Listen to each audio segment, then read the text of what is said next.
Breaking news చూస్తున్నాం. తెలంగాణలో గొర్రెల పంపిణీ అవకతవకలపై ఈడీ ఫోకస్ పెట్టింది. 700 కోట్ల రూపాయల అవినీతిపై ఈడీ దర్యాప్తు చేపట్టింది. గొర్రెల పంపిణీపై పూర్తి వివరాలు ఇవ్వాలని ఎండీకి ఈడీ లేఖ రాశారు. ఈ కేసులో ఇప్పటి వరకు ఏసీబీ 10 మందిని అరెస్టు చేసింది. కాంట్రాక్టర్ల ద్వారా నిధులు మళ్లించినట్లు అనుమానం వ్యక్తం చేస్తున్నారు. ఇక నిందితులు కస్టడీ విచారణ ముగియడంతో చంచలగూడ జైలుకు తరలించారు.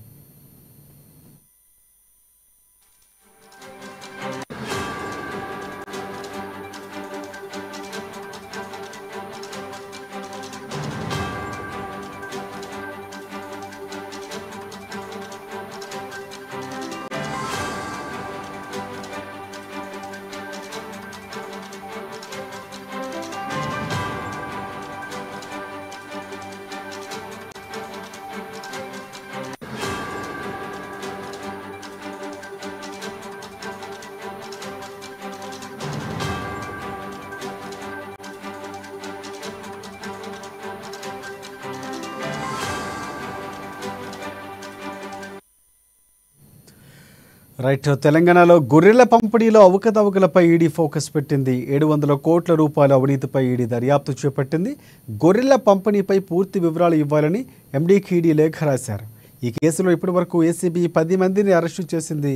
కాంట్రాక్టర్ల ద్వారా నిధులు మళ్లించినట్లు అనుమానం వ్యక్తం చేస్తున్నారు. ఇక నిందితులు కస్టడీ విచారణ ముగియడంతో చంచలగూడ జైలుకు తరలించారు. ఇక దీనికి సంబంధించి పూర్తి అప్డేట్స్ అందించేందుకు హైదరాబాద్ బ్యూరో ప్రణయ్ వర్మ మనకి ఫోన్లో సిద్ధంగా ఉన్నారు. ప్రణయ్, చెప్పండి. Thank you Rajasekhar.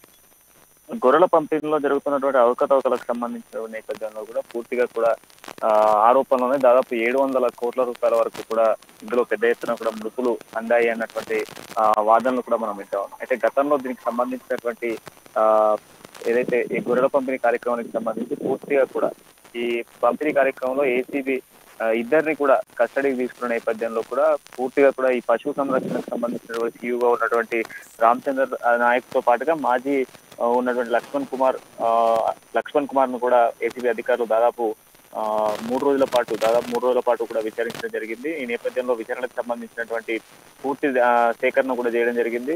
Chanchalguda jail నుంచి బంజారాహిల్స్ ఏసీబీ కార్యాలయం తరలించిన నేపథ్యంలో కూడా దాదాపు 700 కోట్లకు సంబంధించినటువంటి ట్రాన్సాక్షన్స్ కి సంబంధించినటువంటి కంప్లీట్ డీటెయిల్స్ ను సేకరించే ప్రయత్నం చేశారు. దాంట్లో భాగంగానే పూర్తిగా కూడా ఈ 3 రోజుల కస్టడీలో మొత్తం జరిగినటువంటి అవినీతికి సంబంధించినటువంటి విషయాలు కావచ్చు, లేదంటే బినామీ పేర్లపై చేసినటువంటి విజిలెన్స్ బిల్లులు కావచ్చు, వీటికి సంబంధించినటువంటి దానిపైన కూడా ఆరాధించేటువంటి ప్రయత్నం చేశారు. దీంట్లో దాదాపు 10 మందికి సుమారుగా ఇప్పటికే ఈ కేసుకు సంబంధించి సుమారుగా 10 మంది నిందితులు ఉన్నట్టుగా కూడా గుర్తించిన నేపథ్యంలో కూడా వీళ్ళకి సంబంధించినటువంటి తదుపరి విచారణ కూడా చేస్తామంటూ కూడా ఏసీబీ అధికారులు వెల్లడిస్తున్న సిచ్యువేషన్స్ మరోవైపు కనబడతా ఉన్నాయి శేఖర్. రైట్. అంటే ప్రధానంగా అంటే కస్టడీ ముగిసింది కాబట్టి మరొకసారి ఏమైనా కస్టడీకి తీసుకునే అవకాశాలు ఏమైనా కనిపిస్తున్నాయి? అంటే కస్టడీకి సంబంధించి చంచలగూడ జైలుకు కూడా తరలిస్తున్నారు. మరొకసారి అడిగే అవకాశాలు సంబంధించి లాయర్లు ఏమైనా వెళ్ళే అవకాశాలు ఏమైనా కనిపిస్తున్నాయి? ప్రస్తుతానికైతే వీళ్ళకి సంబంధించినటువంటి 3 రోజుల విచారణలో కావాల్సినటువంటి విచారణ చేపట్టాం. కాకపోతే మళ్ళీ ఏమైనా అవసరం ఉంటే ఖచ్చితంగా కూడా విచారణకు తీసుకుంటామంటూ కూడా పేర్కొన్న సిచ్యువేషన్స్ కనబడతా ఉన్నాయి. ఇప్పుడు వీళ్ళు ఇచ్చినటువంటి స్టేట్మెంట్స్ ఆధారంగా కూడా మిగతా నిందితులను కూడా పరిగణలోకి తీసుకుంటూ దీనికి సంబంధించినటువంటి పూర్తి ఎంక్వైరీ చేసిన అనంతరం కూడా మరొకసారి విచారణకు తీసుకునేటువంటి అవకాశాలు కూడా కనబడతా ఉన్నాయి రాజశేఖర్. రైట్. అంటే ఇప్పుడు వీళ్ళు ఇచ్చిన ఏవైతే దర్యాప్తు కస్టడీలో ఏమైనా చెప్పిన అంశాలకు సంబంధించి మరికొంతమందికి నోటీసులు ఇచ్చే అవకాశాలు ఏమైనా కనిపిస్తున్నాయి అంటారు? అంటే దానికి సంబంధించి అప్పటిగా ఉన్నటువంటి ప్రభుత్వ శాఖలో ఉన్నటువంటి అధికారులకు కానీ లేకపోతే అప్పటికి ఉన్నటువంటి మంత్రి శాఖకు సంబంధించి ఏమైనా నోటీసులు ఇచ్చే అవకాశాలు ఏమైనా ఉన్నాయంటారా?